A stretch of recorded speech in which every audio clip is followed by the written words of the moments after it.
Hey, Fit Mama, Jen Oliver here, your host of the Fit Mama podcast. This is the work in to your workout. Hey, Fit Mama, welcome to today's episode. This episode is all about how to get yourself to do things that you quote unquote hate, or something that you really don't like. And this tends to come up a lot for the health world, fitness, health. A lot of the time we associate it with being unfun or being something that we have to force ourselves to do. Now, I don't want to perpetuate this myth because I truly believe that fitness and healthy food can be very fun and is very tasty and a good time. But sometimes there's a hump that you have to get over if your taste buds are used to certain flavors, such as very sugary, sweet foods, highly processed foods, really concentrated foods that are not as much found in nature. So essentially you become accustomed to them, and then there's a period of sort of weaning yourself off, if you will. And it's an interesting concept because a lot of people that I know of and a lot of fit mamas cycle through various diets, if you will. And I'm using that term loosely. I'm really meaning just different ways of eating, trying different things, experimenting on themselves.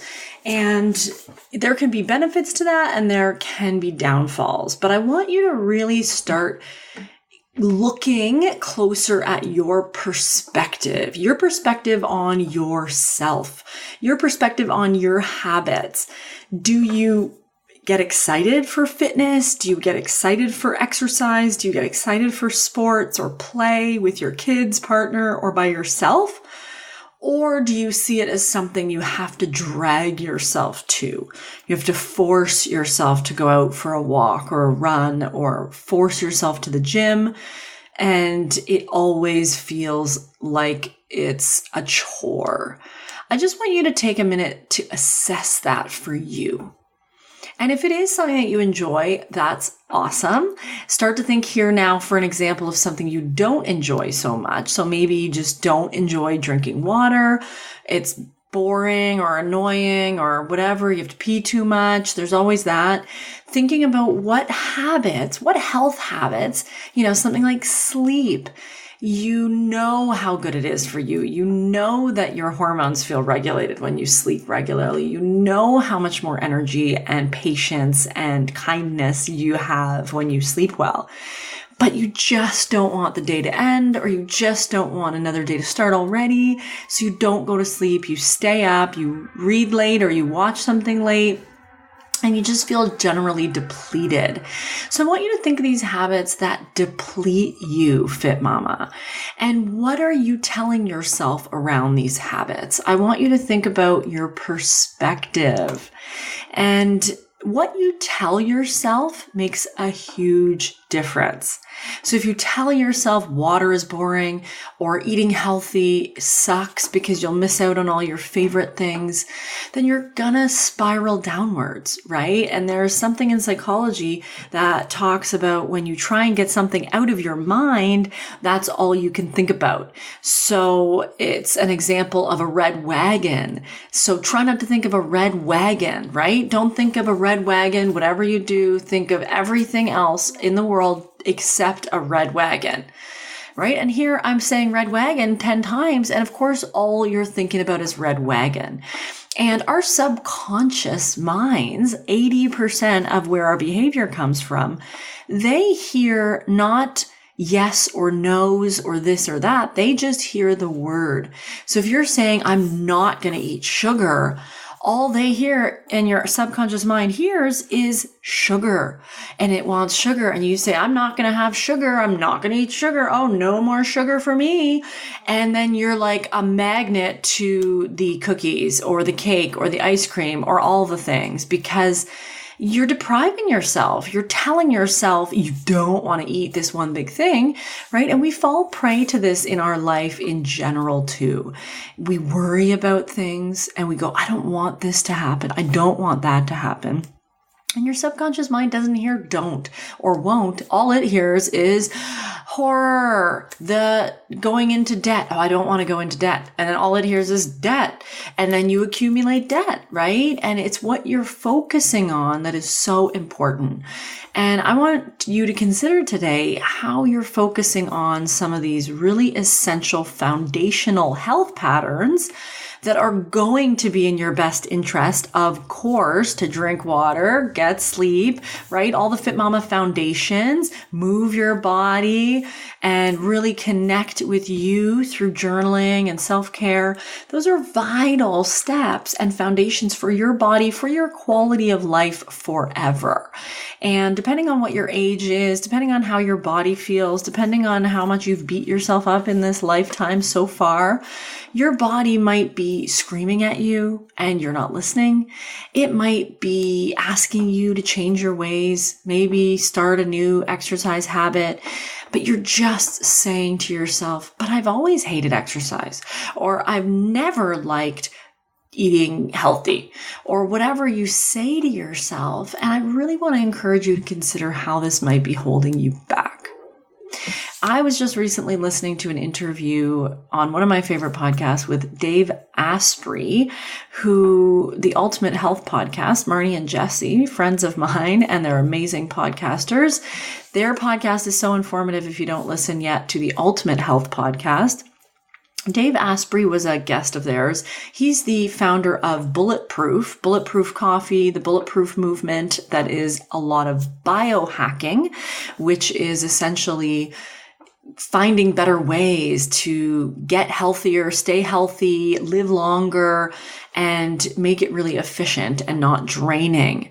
And he talks specifically in his book that I got after the interview. His interview kind of just piqued my interest. So I got his book and I was reading it. I was really curious about one of the things he talks about that has to do with mindset, of course, which I love, which is the inner size, which is what this podcast is all about. And he talks about weak words, or weasel words, he also calls them. I'm going to talk about the fact that they weaken your resolve. They don't help you get yourself to do the things that you quote unquote hate. And these 4 words that he outlines, I have talked about all of them on the podcast for sure already. But I'm going to bring them up again because he talks about these 4 weasel words. And I want you to really just start to notice if you're using these in your world, because I know it's holding you back and I know it's not helping you get yourself to do the things that you don't like to do. These 4 words from Dave Asprey of Bulletproof. 1, can't. 2, need. 3, bad. 4, try. Right? We've talked about all these. I talk about all of these in the Love Fit Mama way ad nauseum, pretty much, because this is so vitally important. And remember, what you tell yourself makes a huge difference. So if you're going around telling yourself, I need to do this, I need to get back to the gym, I need to go X, Y, and Z, I need to start eating more kale, I need to take my vitamins, I need to go see the doctor, but you're not doing them still, this creates a really big disconnect and a discord. And I talk about this in the book. And Dave really just said it in such a concise way, which the word need goes to your subconscious as a survival, right? When we thought we need to make a fire so we can cook and we can eat and we, don't die here in, 2000 years ago, the word need really speaks to our survival.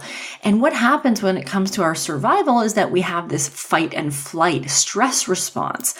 When we say, I need to go to the gym and I need to go exercise more and I need to eat this or that, and then we don't do it, it creates this very stressful cascade. And, I always talk about the cascade of hormones that comes with stress and thinking that, certain foods are bad. That's the same idea. And he talks about this, and he talks about the word bad as well in that way, because he says nothing is inherently bad. And I appreciate that a lot. And if you're telling yourself, oh, I've been bad lately, it's just speaking to your subconscious in such a negative way that then you want to punish yourself. And what you think is saying, oh, I deserve this. I've been so stressed out. But then you say, I've been bad. And then you go and give yourself more or less of whatever it is. It's just a deprivation and a real toying with yourself. And it's just not what you need. And that's why Dave calls these weak or weasel words. And they really weaken your resolve. They really weaken your energy. And I really, really agree with him in this. And when it comes to how these impact your behavior, it's very clear that our behavior does not get better after we're in a stressed situation. We're very stressed out. We're stressing ourselves out. We're telling ourselves we're bad, or we need to try harder and we can't do this. Those words keep coming up over and over, and we don't behave in the ways that are aligned with our greater good, with our health. We don't go to sleep on time. We feel stressed. We have to numb out, watch another Netflix show, binge on food that makes us feel better in the immediate moment because it spikes our dopamine receptors in our brain when we eat that ice cream or whatever. And our serotonin spikes when we, yell at our spouse. And instead of calming our nervous system and not using words like that to ourselves and starting to flex our willpower muscles that begin with speaking kindly to ourselves and forcing ourselves to a certain degree to do the things that we don't like to do, that we don't always think we like to do. And this is one of the things I find with my kids is that they say, oh, I don't like that, or I don't want that because I don't like this or that aspect of it. Maybe it's a food, maybe it's an activity. And I really just tell them, you don't know what you like. And that goes true for so many of us as adults too. We don't really know what we like because what we think we like is layered in years and years of stories we've told ourselves about what's good or what's bad, what we can't do, what we should do, what we have to do, what we need to do. And there's so many social, emotional, physical, compounding things that go into what we think we want or what we think we like. And I really want to encourage you to open your mind. And I've been talking lately a lot about growth mindset, and my kids' school is really big into growth mindset. So I'm talking about that with them. I've been talking about that with my clients. My husband and I talk about that a lot. And, a growth mindset is essentially just believing that things are changeable. You believe you can learn new things. You believe you can conquer things. You believe you can overcome things. You believe your mind is not fixed. Your brain is not fixed. And science has shown us this through neuroplasticity. And again, I write about this all in the book. And my audio book is coming out for you very soon. I'm so excited about it because it's going to be me really explaining some clear concepts for you if you haven't read The Love Fit Mama Way yet. I truly know that all of us are different and we all learn in different ways. And audio is one of those ways that a lot of people learn, especially if you don't find yourself to be a reader, or in this season of your life, you're not finding yourself sitting down to a book. I know you're going to love The Love Fit Mama Way, and the audiobook is going to be a great way for you to get that downloaded into your being. And I talk a lot about willpower and how willpower is like a muscle.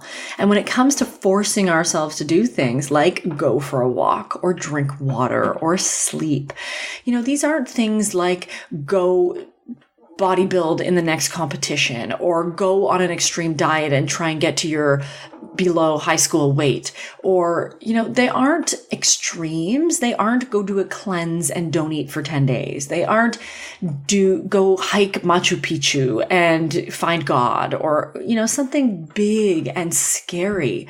I'm talking about the little things. I'm talking about taking time in your day, Fit Mama, to take a few deep breaths I'm talking about turning your phone on airplane mode for a few hours to be fully present in your work or family or play or whatever you're doing. I'm talking about choosing to go to sleep instead of reading or one more show. I'm talking about self-care. I'm talking about giving things up in the short term, I should say, in some ways. Yes, but I really want you to think about what you gain in the long term. And that's what's really, really important about this is sometimes we focus again, what you focus on is what I don't want. I don't want sugar. I don't want to feel horrible anymore. I don't want to feel like I'm falling out of my clothes and they're too small. I don't want to be tired all the time. I don't. And your subconscious doesn't hear don't. It just hears tired all the time, falling out of my clothes, nothing fits, I'm tired, etc., etc.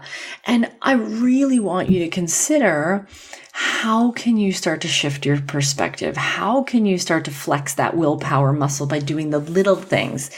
Setting an alarm in the day. I set my alarm for about 12 noon to take a break, make some lunch, eat some lunch, chew my lunch, digest my lunch. And I often go for a walk, or I take a little lie down, or I hook up with my man who his office is down the hall from me across my house. And, we have started to hang out in the daytime sometimes and get a little groove on when our kids are at school, which is great and a really great time to do it when you're energized, and just take a little downtime in the day. And it really fuels me up to stop and take a break. Go figure why they have lunch breaks. I'm the one who for years I would work through a lunch break. I would chew and eat and do all the things at the same time and move on and rush and push and more and go. And it does take willpower. That willpower muscle flexes when I take a break, when I slow things down. But things like that do get easier. So keeping your eye on the big goal. Often we think about, I want to lose weight, right? This isn't actually, weight loss is kind of a short-term goal. And, I'm not a proponent of fast weight loss and, lose 50 pounds in 30 days or something like that. I am a proponent of slow weight loss if weight loss is where you're at.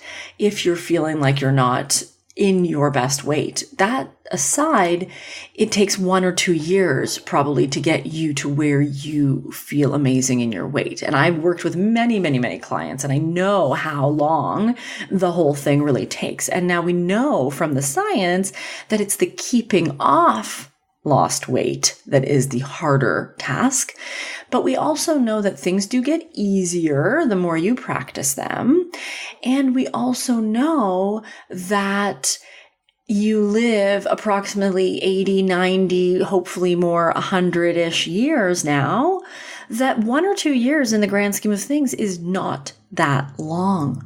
So it's the long-term game of keeping your eye on the prize and keeping your weight at a healthy place and feeling energized and loving in your body when you're 60, when you're 80, when you're 75, whatever your goal is or whatever you feel you're wanting to be to. I want to be 117 or more before I feel old in my body.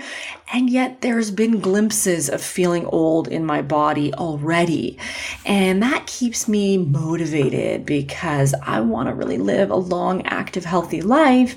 And that requires lifestyle health management, right? It's too easy these days to go to the drive-thru, to get all the sugary coffees and drinks and donuts and eat all these things 2-3 times a day because they're available to us. And I'm not saying any of these things is inherently bad, like the word says. I'm just saying too much of a good thing is not even going to work for us. So it's about realizing, I have donuts in front of me and I have no problem not eating them. And it's not because I'm on a restrictive diet. It's not because I don't want to. But in that moment, I don't. And there's moments I do. And in those moments I have them. But when I don't, I just don't. And I really honor my body. And I think a lot of us are so tuned and accustomed to, oh, someone offered me a donut. They brought me a sugary coffee. I can't make them feel bad by saying, no, I have to eat this. Or we're in a blood sugar cycle where we just can't say no because our blood sugar is legit dropped. And I in this episode, I'm not going to talk about blood sugar, but I am going to talk about blood sugar in a further episode, because that's where so much of our cravings and our feeling like we're on a roller coaster with our food is related to blood sugar. So I encourage you to consider how much sugar you're having, not because you should give up sugar in any way, but because blood sugar makes you cycle and sometimes spiral, downwards. I've had blood sugar issues in my life where I've been very low, hypoglycemic, and that does not bode well. It brings up a whole lot of things. I've been a fainter. I've been nauseous. I've fainted too many times to count, but I have good stories. If we're ever together, I'll tell them to you. But really, it's about taking care of your body, and everybody else has a different body. So generalizing things isn't in your best interest, but taking care of you and having your eye on the big goal of living to see your grandchildren, your great-grandchildren, your great-great-grandchildren. That's one of my biggest goals, is to meet my great-great-grandchildren. I really have a goal of that. And in my life, I am really open to having fun with it. And for me, I was very fortunate to move somewhere where I can be outdoors and engaging in physical activity outside 365 days of the year. And that was really a huge part of my value system, my priorities, and my goals for my life in general. But I encourage you to gamify this for yourself and give yourself points towards things. Have fun with it. We do this with our kids. I do this with myself. Gamify. I get a point every time I get up the mountain. And if I do a repeat on the hill and I go down and I go back up and then, continue or go back down, I get an extra point. And so I'm, giving myself points, and then I get to go to the spa or have half a morning off or sleep in or get a massage or whatever. And having fun with your self-care is what it's all about, because it's the long-term game, right? We're not doing this for the short term. Oh, I want to lose weight this year, or next year. And that does require daily diligence in some cases, but you want to think long-term. You want to think, I don't want to be deprived and not have cake at all the birthday parties I go to for the next 75 years. I'm all in. I'm going to have cake or cupcakes at every event that I go to that I feel like them that day. And I'm not going to say no, but what I might say no to, and I'm going to flex my willpower muscles to make myself more used to this, is not having a cupcake every single day. And for the most part, I never feel like having a cupcake every single day. And so that's not an issue, especially when I regulate my hormones, regulate my stress, regulate my sleep, regulate my emotions, which are all known to trigger me wanting to have a cupcake every day, or a chocolate, or whatever it is, wine in my case sometimes, or a beer if it feels refreshing. I handle and manage things in a different way when I'm not spiking my blood sugar through stress or food or drinks or negativity or whatever. So I really encourage you to have fun with it, because the fun and the positive stress that will come from getting yourself to the gym and getting yourself up the mountain, or getting yourself to the tennis club, or getting yourself to the exercise class, or getting yourself on the mat in your bedroom or by your fireplace, and make it really cozy and fun for yourself. Have fun with these daily habits that you're going to be doing for the rest of your life, right? The FitMama Foundations, and if you go back in the podcast, FitMama, and if you haven't listened to all the episodes, here we're in the 80s now, go back to the beginnings of the FitMama Foundations, learn about what I'm talking about there with what meditation is. And I demystify all of it, but these are daily things. And there's just 7 FitMama Foundations, and they're not intimidating. procrastinating in any way, FitMama. And I really want you to be encouraged to think long term. Find foods that you love, that serve you, right? Know that you can make those healthy meals for your family that nourish you. And we all know what things deplete us, and it's not the same for everybody. So just know what makes you feel sluggish or snappy or selfish or drama. I know so many people who don't even realize how foods and drinks they eat create so much drama for themselves because they've told themselves they're not going to eat or drink this anymore. Then they go and they eat and drink this, and then they're mad at themselves and they're having this internal struggle, which then manifests as the behavior of either doing more of those negative behaviors that they don't want to do. So it's deeper frustration, or taking it out on those that they love by being short and being rude and being condescending and being dismissive or yelling or whatever, right? So finding foods that you love and that serve you is gonna go a long way, FitMama.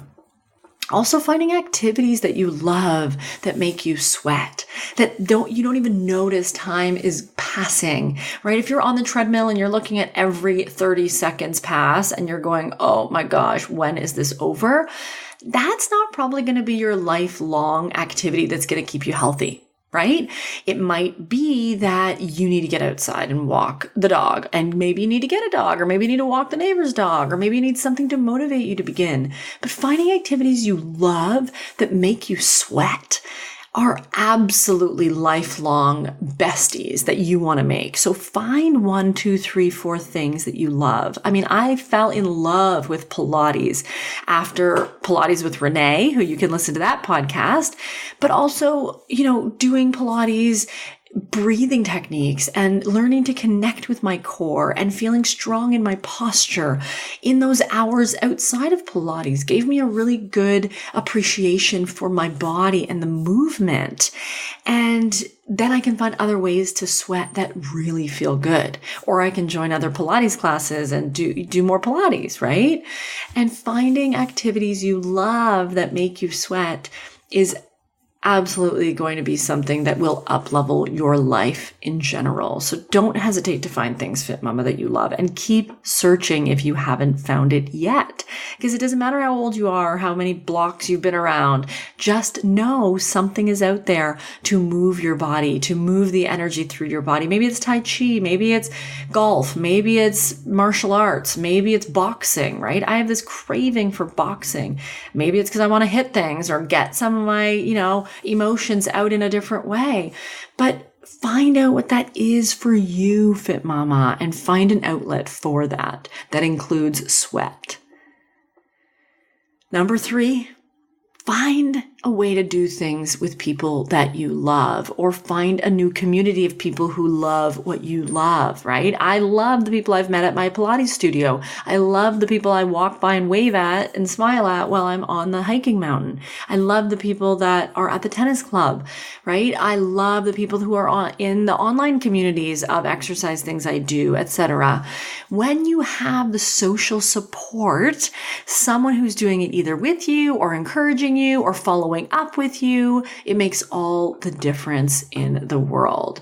So we want to share things. We're humans. Find people to share things with, right? Find people at your gym that you get excited to see every time you go in, because we are often willing to go a little further when we are externally motivated, especially at the beginning, and then especially for the long term, right? That's why my husband and I, we found some hobbies and some things that we want to do together, right? We want to do tennis together. So if our schedules permit, Friday mornings, we take the kids to school, we go play tennis, and maybe we'll up that to a couple times a week as we, get more organized or whatever the case is.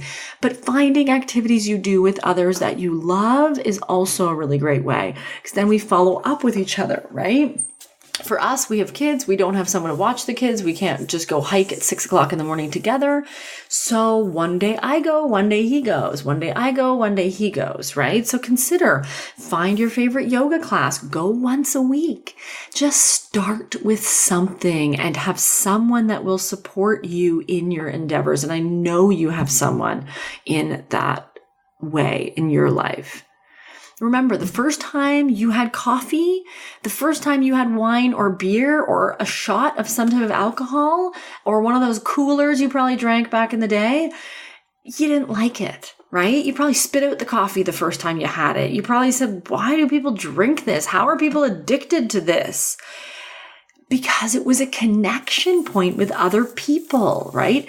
My friends all went out and did, alcohol or whatever I was going to say, did drugs, but that's even another extension, right? The first time you had drugs, you probably were nauseous. The first time you smoked a cigarette, right? It probably felt awful.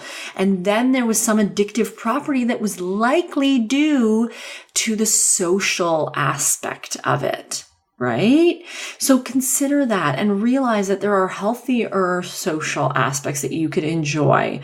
And not that anything's inherently wrong with any one of those things if, that works for you, but figure a way that you can have a very full social life, a very healthy, full life in general, without leaning on other things, even other people, but knowing that sharing with other people can be a more positive experience, and realizing that you supported yourself through social connections to like alcohol, coffee, drugs, smoking, whatever.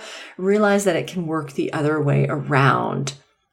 Another thing I hear often from Fit Mamas is people who are saying to me, I don't want to give up food. Obviously no one's giving up food, but like this food or that food, or I don't want to give up sugar, or I don't want to give up this for life. And nobody's suggesting to give it up for life. And I actually really, really suggest you consider this seriously. If you are looking at a diet or a nutrition plan that is saying, give it up for life, never again eat X, Y, or Z, I really think that I, would reconsider if I were you. And, you might say to yourself, but I love food, or I hate exercise. I'm never going to like it. These are perspectives and lies and myths and excuses you're just telling yourself. There's no need to give up something forever. There's no need to love running if you've always hated it, but there's a way you will love something related to food and fitness and meditation and self-care and journaling and all of the things. Sleeping you will love when you create a loving way of doing it. And, I'm all about the nighttime routine. I'm all about the morning routine. I'm all about exercising in ways that you love. And you know that about me. And that's what I'm just going to continue to encourage for you. I want you to consider how good it feels to be healthy and vibrant, to feel healthy and vibrant. And that's different for everyone. So think about how you want to feel when you're 70, right? Look at your grandmother, if hopefully they're still alive. And if not, look at how they did feel nearing the end of their life. And you unlikely want that faith and more than ever, that fate. And more than ever, we're exposed to toxicity, right? Toxic environments, of course, toxicity in our food for sure. Toxic people, hell yeah. So these will make you feel horrible, and they will be the last things that you want to part with, unfortunately, because often they're a source of comfort to you too. So finding a new comfort within you. And often, we're recovering from some type of stress or trauma, whether it was acute or chronic, and we're not comfortable within our own skin. And that's what I really work on with Fit Mamas, is getting that comfort back. And that's what I'm really writing about in the next book, which is Breathing Back Your Body. It's all about getting deep into the comfort within, and make your new comfort the knowing that you're looking out for you, that you don't have to eat or not eat X, Y, or Z to feel like you're fitting in, and really know that not giving in to others' expectations of you at your own peril is okay. Right? It's okay. It is your freedom. And remember my freedom series I just did. If you haven't listened to that, go back, the 3-part freedom series. And I was just listening to Brendan Burchard talk about freedom. And one of the things I love is that he talks about how people want freedom. That's one of people's most sought after things. And what freedom really is, in his definition, is that people know themselves fully and they express themselves fully and they can do that safely and comfortably. And I really like that definition of freedom because I think that makes you face the inner and outer demons, right? How often we go and we do things to, appease others in our life, even those that are closest to us. We hide ourselves or we change ourselves or we act a certain way. So focusing on those long-term gains, FitMama, not what you have to give up in the short term. Really thinking about long-term here. When your kids have kids, right? And when your great-grandchildren come over and you want to play on the floor with them, or you want to swim in the pool with them, or you want to shoot hoops with them, or you want to go tobogganing or skating or skiing or running, whatever with them. How do you want to feel then? And that's just so important to consider. So I'm going to conclude today with 3 steps to doing things that you quote unquote hate or don't like, but that are good for you.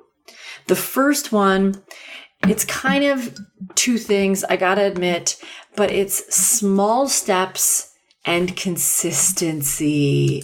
We always want to do these big things and then we do them for like a minute and then we're burnt out. And I want you to consider the long term. What am I going to do every day for this year? I can take a few deep breaths because I'm going to do that anyways, or I'm going to be short of breath. What can I do? I can write a couple lines in my journal. Not I'm going to make it to the gym every day this year. That's a crazy lofty goal that almost nobody could achieve because life gets in the way. So small steps and consistency. What can you maintain? I can have more water. I can have a cup by my bed every morning and drink it, right? How can you do small steps with consistency? So important. The second thing is this idea of gamifying it or doing it with a coach, friend, or partner. When you can gamify it, when you can get points, when you can put stars up on a board, when you can get something that's maybe externally motivating you to begin, such as accountability from a partner, friend, or coach external to you, it's really important, especially in the beginning. Hence, when I work with clients, I can work with them for, 1 to 2 years and get them to a place where, on their own, they would struggle or push themselves and then fall off and go back and do the same cycle over and over for a decade.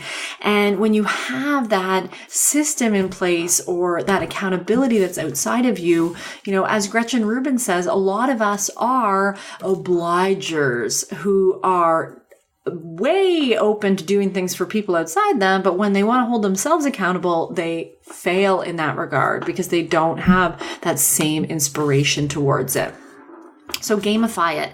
Do it with a friend. Make it social, right? Remember how you first liked coffee or alcohol by telling yourself you had to, and you pushed yourself into doing it. So that is so key. And the third one is visualizing it. Visualizing the future, especially, because I really want you to think long-term, like the grandmother in you. I want you to think about the great-grandmother in you. I want you to think about your body functioning well at the cellular level, far down the road, further than you think. And our bodies are so changeable. And with the studies of epigenetics and neuroplasticity, we know both our brains and our genes can be changed through lifestyle choices. That is so empowering, FitMama. And I want you to clearly visualize yourself living a long, healthy life, regardless of who in your family has what or what came before you, or whether you did or did not take care of yourself before today. That does not matter. It's the future that matters most.